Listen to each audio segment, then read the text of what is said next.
apa kabar Anda semua? Tidak terasa hari ini kita sudah memasuki bulan Ramadan, hari yang ke-18. Jadi tidak lama lagi kita akan meninggalkan bulan Ramadan. Tetapi kelihatannya masih ada yang belum ikhlas meninggalkan jabatan, Bung Rocky ya. Ya, semua nggak ingin meninggalkan jabatan karena yang mereka hitung cara meninggalkannya tuh. Dan itu yang jadi kalkulasi. Ya. Kalau dia terjadi secara drastis, maka dia nggak bisa nulis biografinya nanti. Jadi meninggalkan jabatan kan bagian dari biografi pejabat. Ya, ya. Nah, saya mungkin belum waktunya kita meralat, tetapi kita melihat ada perkembangan yang menarik dari KPK ini dalam kasus dengan Wakil Ketua DPR Aziz Samsudin. Kan kita sejak lama selalu skeptis, Allah ini paling juga nanti menguap di tengah jalan. Tapi ini perkembangan terbaru setelah melakukan penggeledahan di kantor dan di rumah Aziz Samsudin, KPK mengaku menemukan bukti-bukti ini berkaitan dengan suap, atau orang media juga menyebutnya pemerasan dari anggota dari penyidik KPK terhadap Wali Kota Tanjung Balai, Sumatera Utara ini, Bung Rocky. Bagaimana Anda melihat, apakah ini serius, ataukah memang ini menunjukkan ada perubahan konstelasi? Kita lihatnya, kita soal penegakan hukum itu. Tapi kalau soal perintah politik, ini jadi serius. Ya. Karena bagaimanapun Aziz itu adalah satu garis dengan bupatinya yang adalah Golkar. Dan berarti ini semacam insider trading di dalam partai Golkar. Jadi soal partai Golkar tuh. Dan itu terhubung dengan desain-desain makro menuju 2024. Upaya mungkin untuk jangan-jangan ada yang mau mengkudeta partai Golkar dengan mengumpankan Aziz Samsudin. Kita selalu harus curiga dengan kegiatan-kegiatan non legal yang beroperasi di dalam soal-soal korupsi itu. Jadi kita tunggu perkembangan sambil kita menduga bahwa variabel politik akan sangat kuat. Dan ini akan menjadi santapan baik bagi para analis yang ingin melihat konstelasi baru di dalam tukar tambah politik Presiden Jokowi. Oke, kalau kita menggunakan analisa linier gitu yang sama terjadi, kan tidak mungkin Aziz dicokok oleh KPK karena dia bagian dari rezim kekuasaan, kan begitu Bung Rocky. Kalau kemudian tapi ternyata kemudian dicokok juga oleh KPK, ini kan berarti seperti saya sebut tadi sedang ada yang berubah nih pada konstelasi dalam hal ini nih, apa ya, semacam apa di pemerintahan lah, koalisi di kalangan di pemerintahan. Jadi kita lihat kalau betul-betul KPK serius, itu artinya kan mestinya KPK seperti biasa kalau kita udah duga itu normalnya KPK nggak berani. Jadi kalau dia berani itu artinya ada perubahan konstelasi di istana yang memungkinkan KPK untuk meneruskan kasus ini. Nah, perubahan konstelasi itu tentu terhubung dengan kasakusuk untuk memastikan koalisi yang menguatkan Jokowi siapa aja tuh. Jadi sinyal bahwa Golkar misalnya ketemu dengan Nasdem, Golkar berupaya untuk bikin pembicaraan dengan PKS bicara dengan PDIP. Semua ini kan menimbulkan satu dugaan ada skenario baru yang sedang terbentuk. Dan ini yang hendak diujikan pada kasus Aziz Samsudin. Ya, dan selama ini kan kita publik memahaminya bahwa Pak Jokowi itu adalah kader PDIP. Tetapi juga publik memahami bahwa Pak Jokowi tidak happy dengan posisinya yang hanya sebagai petugas partai. Artinya apa? Kan Golkar, kemudian partai-partai lain dan sebagainya itu adalah bagian dari bargaining Pak Jokowi terhadap PDIP maupun cara dia bertahan dalam kekuasaan. Ini orang biasa aja, apalagi kalau presiden terus-menerus dicap sekedar sebagai petugas. Jadi dia menganggap bahwa dalam periode terakhir ini dia mau tunjukkan bahwa dia ada otonomi itu. Dan otonomi itu mesti diatur melalui satu peristiwa politik. Jadi perencanaan politik di istana itu akan berimbas pada keputusan KPK terhadap kasus Aziz Samsudin. Kenapa? Karena Aziz Samsudin adalah Golkar dan suara sebagai DPR, kemampuan Golkar untuk menghimpun kekuatan secara formal itu dengan mudah dibaca oleh presiden sebagai peluang. Entah peluang dia untuk pindah gerbong atau memang Golkar yang ingin untuk menantang presiden. Maksimalkan dong kepemimpinan Anda di periode kedua ini. Nah, kalau dia memaksimalkan, dia nggak mungkin ada dalam koalisi dengan PDIP karena dia akan tetap diatur oleh PDIP itu. Jadi kira-kira itu tuh, ini hal yang psikologi biasa aja tuh, yang nanti akan menimbulkan analisis macam-macam. Oke, tetapi sebenarnya indikator apakah betul memang terjadi perubahan konstelasi itu nanti kita bisa lihat dari dinamika internal Golkar ya, Bung Rocky. Karena biasanya dengan begini akan diikuti oleh dinamika internal dan itu kita bisa mengerti bahwa oh memang betul-betul sedang terjadi ini perubahan konstelasi. Saya kira begitu, dalam seminggu 2 minggu nanti ada semacam usulan KLB lah atau macam-macam itu. Jadi ini paket yang udah direncanakan. Dalam analisis saya ini paket yang udah direncanakan untuk memulihkan semacam aura politik istana. Kan politik istana sekarang kan terbaca cuman semacam ketegangan antara Jokowi dan Megawati. Itu aja kan. Dalam periode kedua Pak Jokowi cuma itu tuh. Nah, Pak Jokowi tentu ingin lihat dinamika baru tuh, atau menghasilkan dinamika baru. Ya. Kebetulan ada kasus, dan kasus ini blessing in disguise, memungkinkan perubahan politik di dalam, ini bukan perubahan politik nasional, ini baru perubahan politik di dalam rezim itu. Dan itu pertanda bahwa eskalasinya akan tumbuh, karena PDIP tentu akan bikin komentar politik atau gerakan politik lain. Jadi menarik sebetulnya dinamika ini.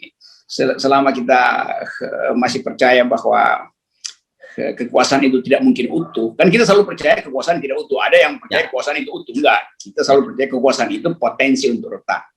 Maka variabel Aziz Syamsuddin ini potensial untuk menerangkan potensi retak itu. Oke, jadi artinya sebenarnya jangan kemudian publik optimis, oh sekarang ternyata KPK sudah kembali keberaniannya. Bukan itu ya, ini lebih pada soal politik menurut Anda ya? Betul, jadi jangan anggap bahwa KPK itu moralnya udah pulih, enggak. Tetap aja kita tahu KPK itu ditawan oleh semacam pola di dalam kekuasaan. Jadi KPK itu tetap orang lihat sebagai bayangan wayang aja. Jadi kalau wayangnya bagus, itu artinya ada perintah dari dalang supaya tampilkan cerita yang bagus itu. Dalang yang mengatur kita. Jadi sekali lagi kita mesti pisahkan antara KPK sebagai lembaga hukum yang seharusnya menegakkan keadilan dan KPK yang tidak mungkin lepas dari pengaruh kekuasaan karena peristiwa politik pengangkatan komisioner KPK yang sangat syarat politik. Yang ketiga adalah melihat bahwa peristiwa di KPK harus kita hubungkan dengan upaya untuk mengatur ulang orkestrasi kekuasaan di dalam istana, karena Presiden Jokowi dalam periode berikutnya harus menunjukkan betul bahwa dia itu presiden, bukan sekedar sebagai tugas partai. Dan untuk itu beliau tidak bisa mengandalkan PDIP ya, beliau harus melihat partai-partai lain di dalam koalisi itu. Ya, dia paham sekarang bahwa kalau dia terus mengandalkan PDIP, itu artinya orang nggak akan catat dia sebagai presiden, tapi sekedar sebagai anggota PDIP yang ditugaskan jadi presiden kan. Itu juga di catatan buku kenangan nanti sebagai presiden biasanya nulis biografinya, dia mesti tulis itu. Nah selain itu memang orang mungkin melihat bahwa politik Indonesia harus mulai masuk dalam cara lain selain mengandalkan relasi final antara presiden dan PDIP. Dan Ibu Mega tentu dalam usianya sekarang ingin mempertegas bahwa dia mengendalikan negara, dia mengendalikan politik. Yang beliau lupa, dinamika di istana itu juga bisa tidak sesuai dengan hasil rapat di DPP PDIP itu.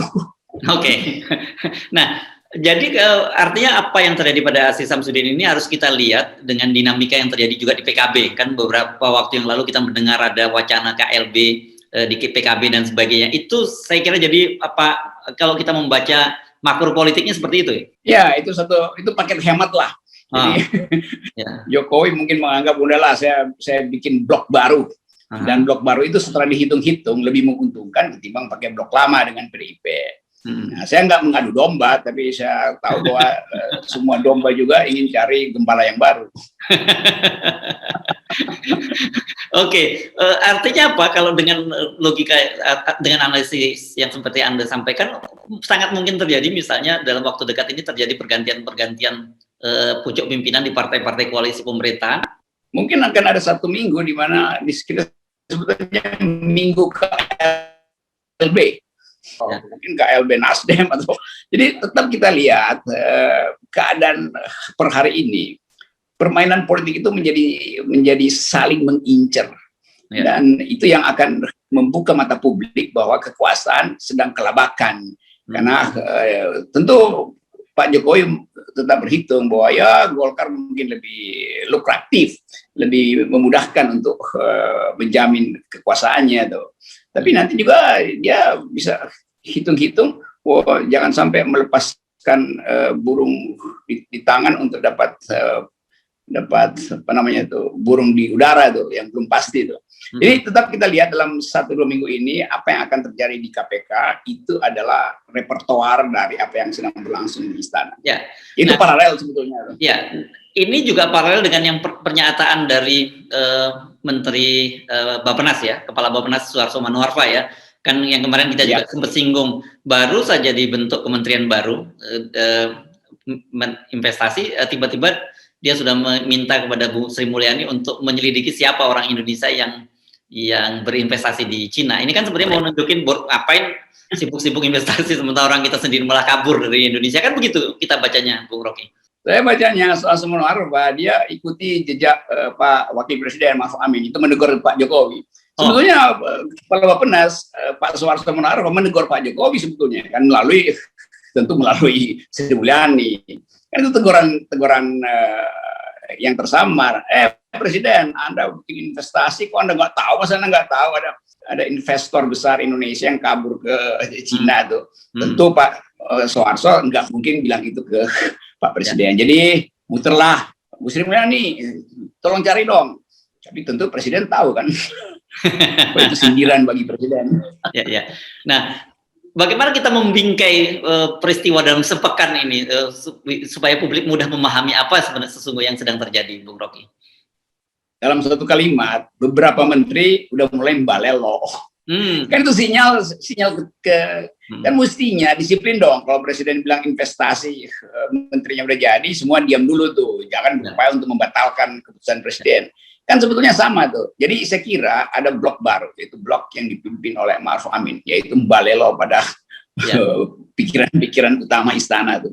Dan ini biasa aja dalam keadaan turbulensi, semua orang ingin memperlihatkan sejak awal bahwa mereka sebetulnya bukan pendukung fanatik loh pada Presiden, mereka masih memikirkan bangsa. Kira-kira begitu kan sinyalnya kan? Pak Ma'ruf Amin kasih pesan, saya masih memikirkan bangsa, karena itu saya memikirkan demokrasi dengan mengkritik pemerintah bahwa otokritik pada pemerintah bahwa indeksnya turun. Demikian juga Suharto Manoarfa, bahwa dia lebih mementingkan kepatuhan moral dari pengusaha Indonesia supaya tidak larikan modal ke luar negeri. Nah, dua-duanya berupaya untuk bikin opini baru bahwa mereka sebetulnya otonom, masih punya kemampuan etis untuk melihat persoalan bangsa. Saya sih bagus-bagus saja, kayak begini kita dorong-dorong aja. Dalam situasi ketika kemungkinan terjadi perubahan konstelasi ini, Aziz Samsudin ini apes lah gitu ya, tiba-tiba dia bisa jadi, kalau salah dia bisa jadi tumbal gitu ya. Iya, kita bayangkan misalnya begitu Aziz Samsudin kena hukuman, dihukum, kan orang menuntut lebih jauh kan. Berarti ada problem dengan Golkar gitu. Lalu terjadi pembicaraan bagaimana caranya supaya kekuasaan itu tidak retak dan fungsi Golkar dikembalikan di dalam wilayah kontrol Presiden, atau Golkar yang membentuk bertambah, karena Golkar juga tahu kalau dia sedikit memberi kritik pada Presiden, itu kabinet akan goyah, karena Golkar terkenal kemampuannya untuk manuver gitu. Jadi dari awal kita menganggap bahwa komposisi istana itu ditentukan oleh kesetiaan Presiden pada Ibu Megawati, dan Ibu Megawati akan tuntut itu sebagai kader. Tapi juga Golkar menganggap bahwa dia juga punya kemampuan untuk mempengaruhi Presiden, karena sejarah politik Golkar yang jago untuk bermanuver. Jadi Presiden sebenarnya ditawan oleh dua kekuatan besar sekarang, Golkar dan PDIP itu. Nah, ini sebetulnya jadi Aziz Samsudin diumpankan di dalam permainan makro semacam itu. Nah, kita sebagai warga negara, sebagai penonton FNN hanya bisa debar-debar. Semoga debar-debar itu menghasilkan ledakan yang lebih besar. Maksudnya ledakan pencerahan itu. Ya, dengan latar belakang Golkar yang lihai tadi, menurut Anda, pasti mereka juga tidak tinggal diam kan? Karena kalau kemudian saling menyandra, mereka bisa menuntut loh. Kalau ada orang gua yang tokoh penting gua, kalau permainan catur kira-kira posisi yang penting gue harus korbanin, PDIP juga harus kena dong. Apalagi kan ada kasusnya, kita ingat ada 2 orang anggota DPR, ada madam bansos dan sebagainya gitu. Menurut Anda akan berlanjut ke situ nggak kira-kira saling makannya kalau dalam catur ini dalam kalau yang beginian saya nggak perlu analisa, saya inginkan itu terjadi, bahwa akan diteruskan pengusutan siapa sebetulnya madam bansos itu. Nah, itu sama seperti orang duga-duga siapa Mr. M, sekarang siapa Mr. Madam juga, M juga misalnya Madam. Oke. Saya kira itu menarik, kita tinggal menunggu. Jadi kalau Aziz tukar tambahnya seperti apa gitu ya, kalau dalam catur ini posisi Aziz Samsudin ini ditukar dengan posisi apa, kira-kira begitu ya, dan kemudian kita akan melihat hasil pertandingan akan seperti apa. Saya kira yang menang Golkar nih, karena Golkar main bidak putih dan dia akan menyerang pertama tuh. Jadi pionnya akan dikeluarkan pertama oleh Golkar, lalu nanti mungkin di menit ke-36 itu ada tawaran remis. jadi lalu benteng benteng ditaruh persis di depan Ratu. Benteng ya, bukan banteng.